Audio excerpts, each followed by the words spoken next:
আসসালামু আলাইকুম রহমতুল্লাহ। সম্মানিত দর্শক শ্রোতা, আমি মোহাম্মদ ওবায়দুল্লাহ আপনাদেরকে স্বাগত জানাচ্ছি প্রভাতের খবরের নিয়মিত আয়োজন প্রভাত শোতে। আজকে আমি কথা বলবো একটি আলোচিত বিষয়ের উপরে, সেটা হলো ট্রান্সজেন্ডার ইস্যু।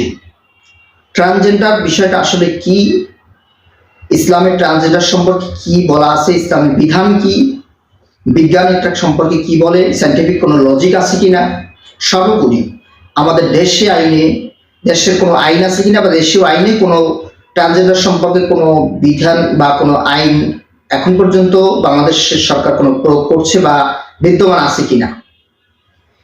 এছাড়া পশ্চিমা বিশ্ব তথা প্রভাবশালী গোষ্ঠীর কার কি মনোভাব এই ট্রান্সজেন্ডার ইস্যুতে। তবে আলোচনার শুরুতে বলে রাখি, প্রভাতের খবর সবসময় চেষ্টা করে আপনাদের কাছে তথ্যবহুল সত্যকে তুলে ধরতে।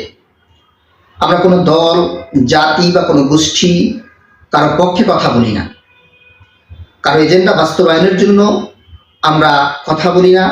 তবে সত্যকে ব্যাখ্যা করতে গিয়ে আমাদের বিশ্লেষণ কারো পক্ষে যাবে, আবার কারো বিপক্ষে যাবে, এটাই স্বাভাবিক। তবে পক্ষে গেলে যার পক্ষে যাবে তার প্রতিনিধি আমরা, অথবা বিপক্ষে গেলে তার বিরুদ্ধ পক্ষ আমরা, এমনটা ভাবার কোনো অবকাশ নেই। তবে চলে যাই মূল আলোচনায়। ট্রান্সজেন্ডার বিষয়টা আসলে কি, একদম সহজভাবে যদি ব্যাখ্যা করি তাহলে সবাই বুঝবেন। এক কথা বলতে গেলে, যে কেউ যদি জন্মসূত্রে লিঙ্গ পেয়েছে, তার পরিচয় ভিন্নভাবে সে উপস্থাপন করে, ভিন্নভাবে পরিচয় দিতে সে পছন্দ করে, এক কথায় তাকেই ট্রান্সজেন্ডার বলে। উদাহরণ, একটা শিশু জন্মগ্রহণ করার পরে সে বড় হয়ে দেখলো সে মেয়ের মতো আচরণ করছে, সে নিজের মধ্যে মেয়েরই কিছু আচার আচরণ লক্ষ্য করলো, অথবা দেখা যাচ্ছে যে তার কথাবার্তা, চাল চলন বা তার পোশাক পরিচ্ছদ, এগুলো সে নিজেকে স্বাচ্ছন্দ্য বোধ করে একটা মেয়ের মতো নিজেকে উপস্থাপন করতে। সে মেয়ের পোশাক পরতে সে স্বাচ্ছন্দ্য বোধ করে, তার কথা চিন্তাধারা সবকিছু একটা মেয়ের মতো সে অবিকল নিজেকে উপস্থাপন করার জন্য খুব ফ্রিলি সে করে, সমাজের লোকচক্ষুর অন্তরালে নয়, সে প্রকাশ্যেই সেগুলো সেটাকে স্বাচ্ছন্দ্য বোধ করে। মোট কথা, সে নিজেকে মেয়ে হিসেবে নিজেকে সমাজে প্রতিষ্ঠিত করতে চায়। সেই ক্ষেত্রে সেই ছেলেটা হলো ট্রান্সজেন্ডার অথবা ট্রান্সজেন্ডার নারী। সে শারীরিকভাবে একজন পুরুষ এবং সে স্বাভাবিক পুরুষের মতো স্ত্রী গ্রহণ করতে পারে এবং প্রজননেও সক্ষম, মানসিকভাবে সে একজন নারী।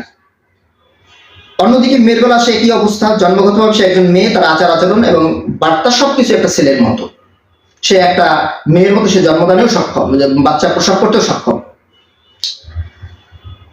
এইসব ট্রান্সজেন্ডারগণ তাদের সেক্স চেঞ্জ করার জন্য সার্জারি করে থাকেন।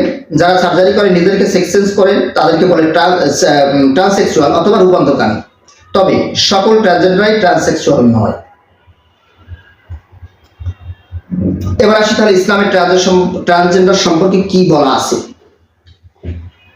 আল্লাহ তাআলা আমাদের শ্রেষ্ঠ উম্মত হিসেবে আমাদেরকে বানিয়েছেন, মহানবী সাল্লাল্লাহু আলাইহি ওয়াসাল্লামের শ্রেষ্ঠ উম্মত, সুন্দর অবয়বে আমাদেরকে সৃষ্টি করেছেন। পবিত্র কোরআনে সূরা 3-4 নম্বর আয়াতে আল্লাহ তাআলা বলেছেন, আমি মানুষকে সৃষ্টি করেছি সুন্দরতম গঠনে। কোরআন শরীফের সূরা নিসায় 118 নম্বর আয়াতে আল্লাহ তাআলা বলেছেন, আয়াতে বলা হয়েছে যে আল্লাহ শয়তানকে অভিসম্পাত করেছেন এবং শয়তান বলেছেন, আমি তোমার বান্দাদের একটি নির্দিষ্ট অংশকে আমার দলে গ্রহণ করবই এবং তাদের পথভ্রষ্ট করবই, তাদের হৃদয়ে মিথ্যা বাসনার সৃষ্টি করবই, আমি নিশ্চিতভাবে তাদের এমন নির্দেশনা দিব ফলে তারা আল্লাহর সৃষ্টি বিকৃত করবেই। আর যে আল্লাহর পরিবর্তে শয়তানকে অভিভাবক রূপে গ্রহণ করবে, নিশ্চয়ই সে প্রত্যক্ষভাবে ক্ষতিগ্রস্ত হবে। সুতরাং ট্রান্সজেন্ডার বা লিঙ্গ পরিবর্তন জঘন্যতম কবিরা গুনাহ। মহান আল্লাহর সিদ্ধান্ত ও জন্মগত সৃষ্টির পরিবর্তন করার বিধান ইসলামে নাই। এই ব্যাপারে বুখারী শরীফের 5885 নং হাদিসে ইবনে আব্বাস রাদিয়াল্লাহু আনহু বলেন, রাসূল সাল্লাল্লাহু আলাইহি ওয়াসাল্লাম বলেছেন, বেশধারী পুরুষ কিংবা বেশধারী নারী মহান আল্লাহ তাআলা তাদেরকে অভিসম্পাত করেছেন। সকল ইসলামী আইনবিদ এই বিষয়ে একমত যে ট্রান্সজেন্ডার তথা লিঙ্গের বিকৃত সাধন সুস্পষ্টভাবে হারাম। অনেকে এটাকে আবার কুফরিও বলেছেন, অর্থাৎ এটা করলে সে কাফের হয়ে যাবে, এমন ব্যাখ্যাও অনেকে দিয়েছেন। তাহলে এবার আসি বিজ্ঞান কি বলে। এখন আমরা ধর্মীয় দিকগুলো আলোচনা করলাম, এখন আমরা একটু বিজ্ঞানের দিকে তাকাই। আসলে ট্রান্সজেন্ডার সম্পর্কে আমি যতদূর পড়াশোনা করেছি বৈজ্ঞানিক কোনো ব্যাখ্যা পাইনি, এটার বৈজ্ঞানিক কোনো সত্য ভিত্তি নেই। একটা ছেলে একটা মেয়ে, তাদের লিঙ্গগতভাবে ছেলে মেয়ে, কিন্তু আচরণ এবং মনোভাব মেয়ের মতো বা ছেলের মতো। এখানে তো বৈজ্ঞানিক কোন দৃষ্টিভঙ্গি থাকার কথা না। বৈজ্ঞানিক দৃষ্টিভঙ্গি আছে যেখানে, সেটা হলো বাহ্যিক আচরণের তাদের পরিবর্তন নিয়ে ব্যাখ্যা বিশ্লেষণ। সে একটা ছেলে হিসেবে তার কিভাবে কি তার আচার আচরণ চলন হবে সেই বিষয়ে সে বিজ্ঞান ব্যাখ্যা করতে পারে, অনেকের মতামত গ্রহণ করে, অনেককে অবজারভেশন করে। এভাবে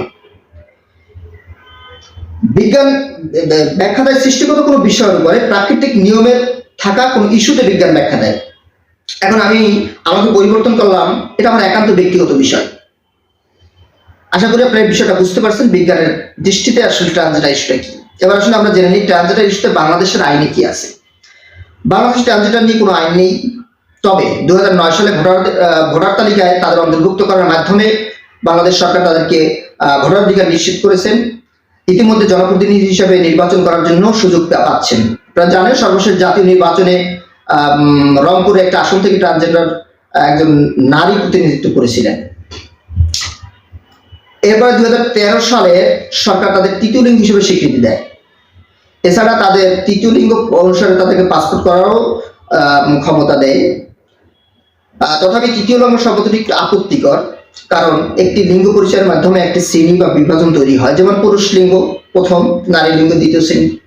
তো সেই ক্ষেত্রে তৃতীয় লিঙ্গ হিসেবে তাদেরকে একটা সেক্টরে বিভক্ত করা, এই জন্য বর্তমানে দেখা যাচ্ছে এটা নিয়ে একটু সমাজে একটা বিরূপ প্রতিক্রিয়া রয়েছে।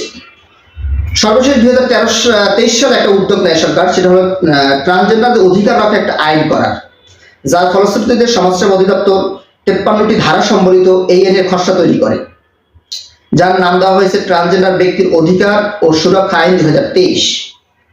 2024 সালের ডিসেম্বরের মধ্যেই নতুন সংসদে এই আইনটি পাশ করা হবে বলে জানান সমাজ কল্যাণ মন্ত্রণালয়। তার মানে আইন প্রস্তুত, এখন শুধু সংসদে যদি এটা পাশ হয়ে তাহলে বাস্তবায়নের প্রসঙ্গ আসবে।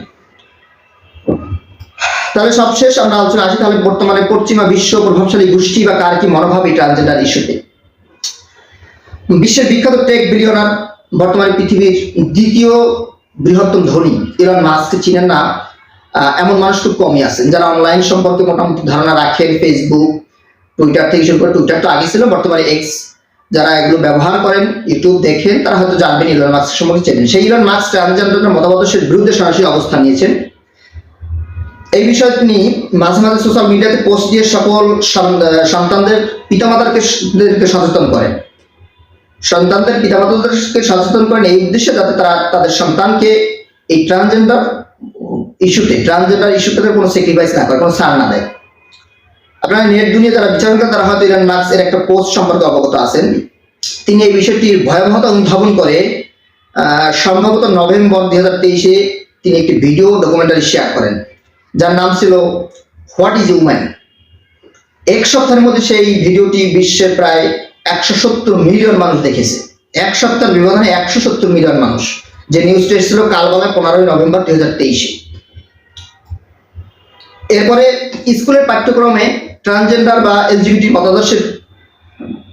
মতাদর্শ অন্তর্ভুক্তের প্রতিবাদে গত 20 সেপ্টেম্বর 2023 কানাডার লক্ষ লক্ষ পিতামাতা রাস্তায় নেমে আসেন। তাদের এই আন্দোলনকে বলা হয় মিলিয়ন মার্চ। এটা হয়তো পত্রিকা যারা রেগুলার নিয়মিত পত্রিকা পড়েন তারা হয়তো জানবেন। এটা নভেম্বরের 15 তারিখেও, এটাও নভেম্বর 15 তারিখে কালবেলা পত্রিকার মাধ্যমে যেটা আমি পেয়েছি 2023 সালের। সামাজিক ও ধর্মীয় মূল্যবোধ অক্ষুণ্ণ রাখতে মধ্যপ্রাচ্য, আফ্রিকা মহাদেশ, এই সমস্ত দেশগুলো এলজিবিটির বিরুদ্ধে সক্রিয় অবস্থান নিয়েছে। এমনকি উগান্ডার মতো একটি গরিব দেশ পশ্চিমা ভিসা নিষেধাজ্ঞা, বিশ্বব্যাংকের ঋণ স্থগিত করার মতো অর্থনৈতিক ব্যাপারকে উপেক্ষা করে ট্রান্সজেন্ডারের বিরুদ্ধে পদক্ষেপ নিয়েছে। পূর্ব ইউরোপের দেশগুলো ট্রান্সজেন্ডারের মতাদর্শের বিরুদ্ধে অবস্থান নিয়েছে। আরেকটি যুগান্তকারী ঘটনা হলো জেন্ডার আইডেন্টিটি ইস্যুতে ইতালির সরকার পর্যন্ত পরিবর্তন হয়েছে। সম্প্রতি হাঙ্গেরি ট্রান্সজেন্ডারদের লিগালাইজেশন বন্ধ করে দিয়েছে। তার মানে হাঙ্গেরিতে ট্রান্সজেন্ডার ইস্যুটা বৈধ ছিল, কিন্তু এর ডিমেরিট গুলো তারা রিয়েলাইজ করে সম্প্রতি তারা এটাকে বন্ধ করে দিয়েছে। হাঙ্গেরিতে এটা নেগেটিভিটি এমনভাবে ছড়িয়ে গেছে যার কারণে সরকার বাধ্য হয়েছে একটা আইনকে স্তব্ধ করে দিতে। এমন এক্সাম্পল আমরা খুঁজে সারা দুনিয়াতে অনেকেই পাবো। এখন যাই হোক, এই বিষয়টা নিয়ে অনেক কথা, অনেক আলোচনা হয়েছে। আমি আপনাদেরকে কিছু তথ্যবহুল কিছু ঘটনা আমি আপনাদেরকে শেয়ার করলাম। ভিডিওতে আর লম্বা করবো না। আপনাদের মেধা বিচক্ষণতা দ্বারাই আপনারাই বিবেচনা করেন আমাদের সমাজের জন্য, রাষ্ট্রের জন্য এটা লিগালাইজেশন কতটা যুক্তিযুক্ত। তাহলে আজকে এই পর্যন্তই। ভালো থাকুন, সুস্থ থাকুন এই প্রত্যাশায়। আল্লাহ হাফেজ। আসসালামু আলাইকুম ওয়া রাহমাতুল্লাহ।